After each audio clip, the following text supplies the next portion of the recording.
گستاخ کا انجام ہمیشہ برا ہی ہوتا ہے۔ ایک مرتبہ ابو لہب کے بیٹے عتیبہ نے بارگاہ نبوت صلی اللہ علیہ وآلہ وسلم میں گستاخی کی، یہاں تک کہ بدزبانی کرتے ہوئے نبی پاک علیہ الصلوۃ والسلام پر جھپٹ پڑا اور آپ کے مقدس پیراہن کو پھاڑ ڈالا۔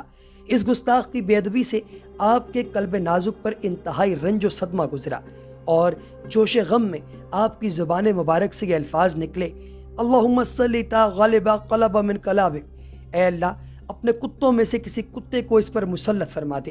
چنانچہ جب ابو لہب اور عتیبہ دونوں تجارت کے لیے ایک قافلے کے ساتھ ملک شام گئے تو وہاں پر رات کے وقت مقام زرقہ میں ایک راہب کے پاس ٹھہرے۔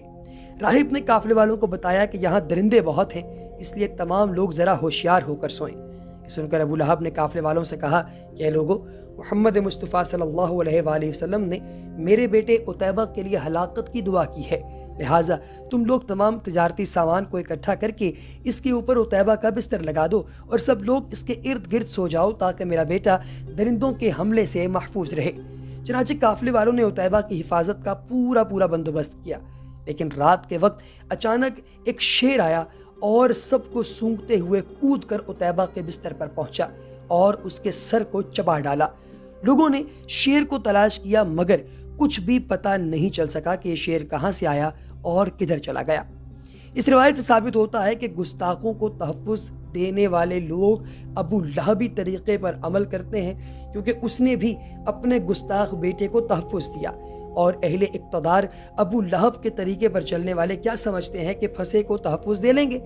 نہیں، ہرگز نہیں۔ ضرور ان پر بھی اللہ تبارک و تعالیٰ کوئی شیر مسلط کر دے گا انشاءاللہ تعالیٰ۔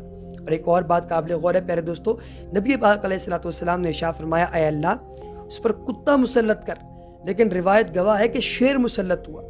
گویا کہ اس طرف اشارہ ہے کہ جو رسول اللہ صلی اللہ علیہ وآلہ وسلم کی ناموز پر کتا بن کر پہرا دے گا، حقیقت میں وہی اللہ کا شیر ہے۔